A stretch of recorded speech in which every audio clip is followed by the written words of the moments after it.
This is Sam. Sam recently got married to her husband, Mark. Sam took Mark's last name. Sam was able to navigate the legal name change process fairly easily, and her friends, family, and coworkers adjusted to the change quickly as well. This is Finn. Finn also changed their name, but they had a lot harder time doing so with the same entities. Finn had to get a court order, had to publish their name change in the local newspaper for 2 weeks.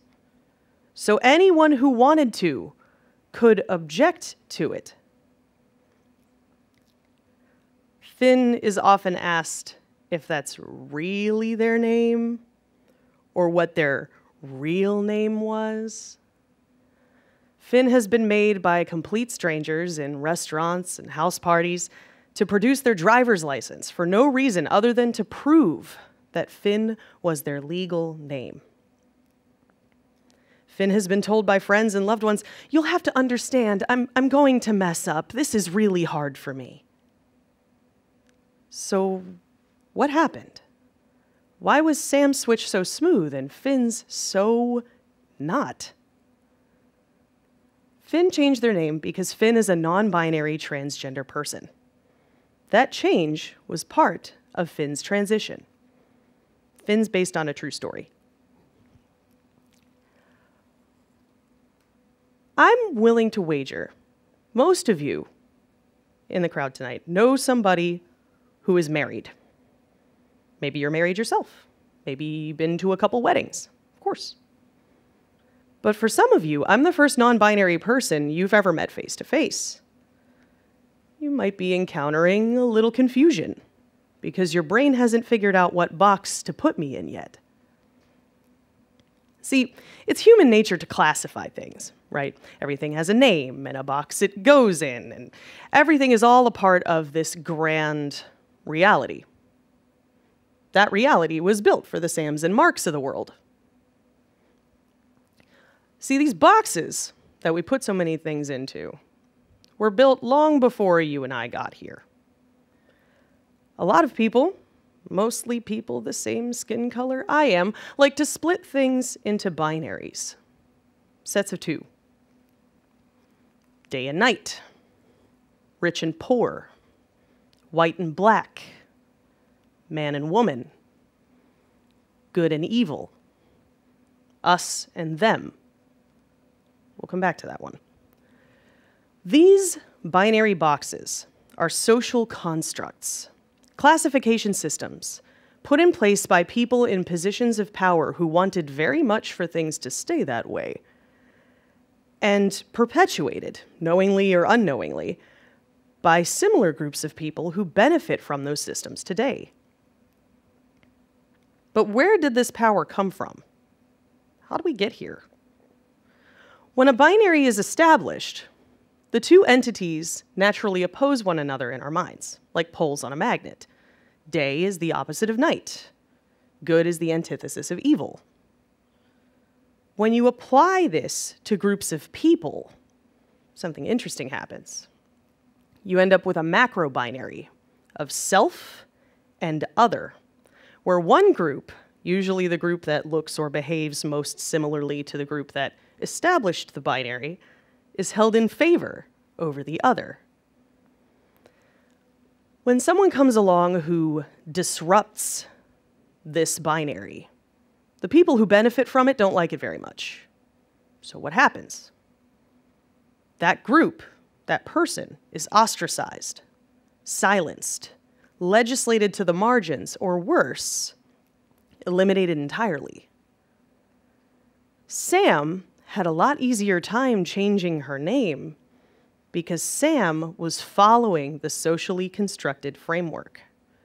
Sam is a cisgender, heterosexual, white woman marrying a cisgender, heterosexual, white man and replacing her last name with his.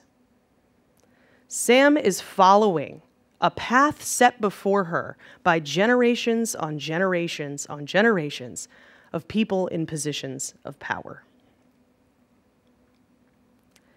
When someone comes out as transgender, they're directly challenging this binary system.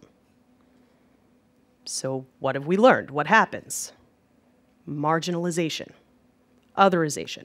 Suddenly, the trans community are sick, perverted groomers leering in bathrooms, waiting to prey on your children. Won't somebody think of the children?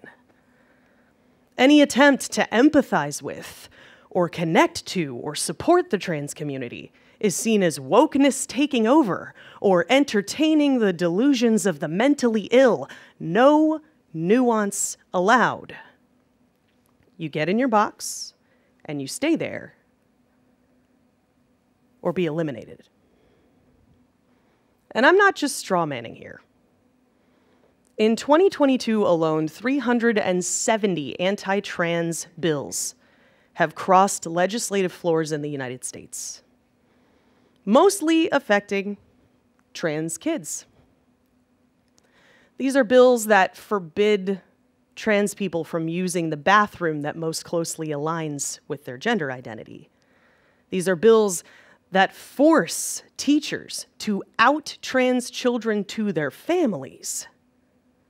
These are bills that deny trans people life-saving medical care. These bills lead to abuse, they lead to violence, and they lead to other heartbreaking outcomes. In 2021, over 350 trans people were murdered in hate crimes in the US. To this very day, murderers of queer people are walking free because LGBTQ+ or gay panic defenses are still seen as a viable defense in the courts of 21 US states. And this is about so much more than just the gender binary. Look at our collage here. Do we see a pattern?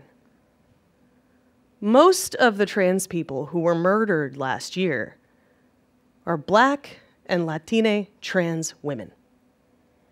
So you see, these binaries intersect, the binary of gender and the self-other binary of race.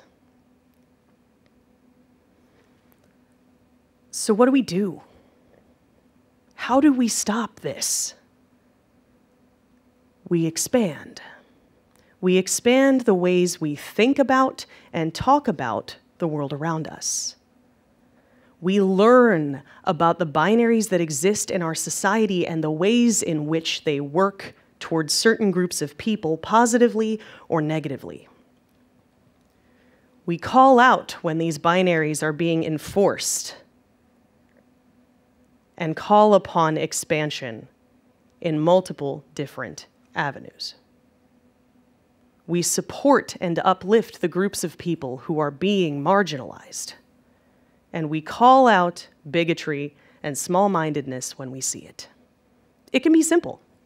It can be as simple as introducing yourself by saying, "Hi, my name is Finn, my pronouns are they, them, what are yours?" It can be as simple as researching your governmental candidates and voting in every election, every time, to make sure that harmful legislation never sees a House or Senate floor. It can be as simple as donating time or money to organizations that uplift marginalized groups.